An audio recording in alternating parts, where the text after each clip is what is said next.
Welcome to the Heart of a Viking. This channel offers elementary art lessons taught by Mrs. Minto from the Cape Henlopen School District in Delaware. I look forward to virtually creating with you. There are new lessons posted weekly. Subscribe to the channel to make sure you don't miss a single one. So go grab your art supplies and your thinking caps and let's begin.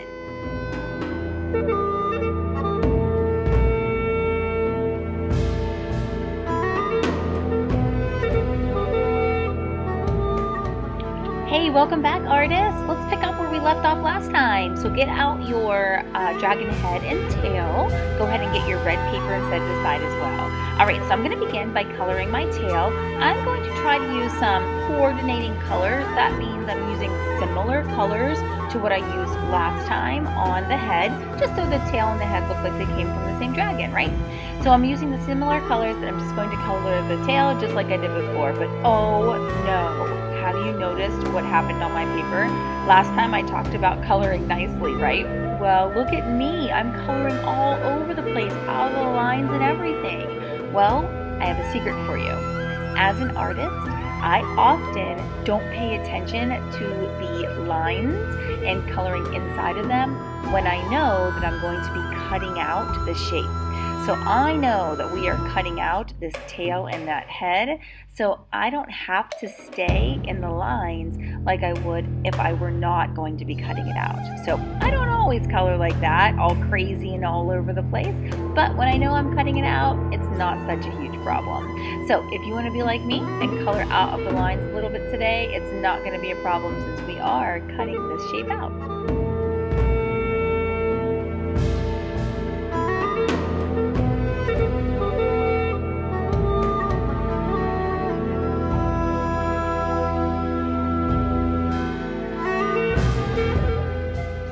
Okay, so next we're going to use our scissors and we're going to be cutting our shapes out. Now this is a little bit trickier than it seems because we have to make sure that we only cut on the very outside edges.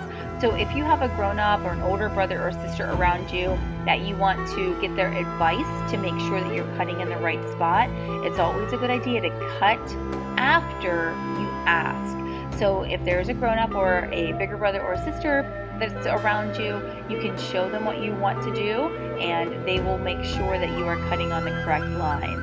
But if you do accidentally cut off something that was important, no problem. Just tape or glue it back on. It's not a huge problem, but try your best just to cut on the outside edges just like this. Okay, so when the tail comes out, it's going to look like this. It has the sort of flamey, hairy end and then the rounded bottom. And then cutting around the head is also a little bit tricky, so take your time, go slow, but this is good practice for good cutting skills later.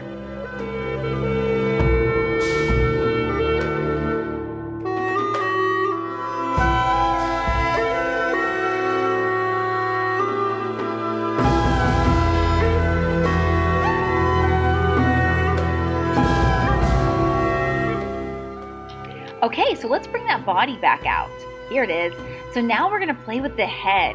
How should the head fit on the front of this body? Should he be looking up? Should he be looking straight? Should he be looking down?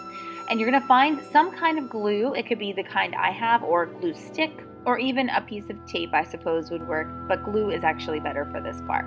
So I'm using some glue to hold that down. There we go. And then I'm going to go to the back end of my dragon and do the same thing. So on the back, I'm going to play with the tail first and then go ahead and glue it on too.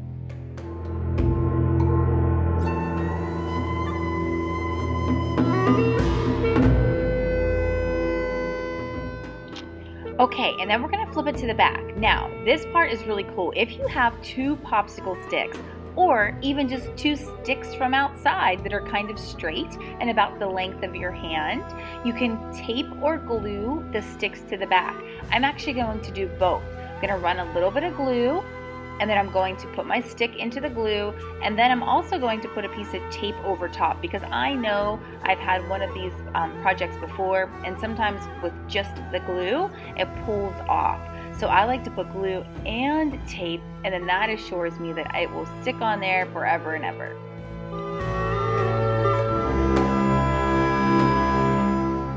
Okay, once you have that all done and you've given it a chance to dry, you can practice playing and wiggling around your Chinese dragon because he needs to get ready to have a dragon dance. All right, let's stand up with our dragons, play some Chinese music, and dance around for our dragon parade.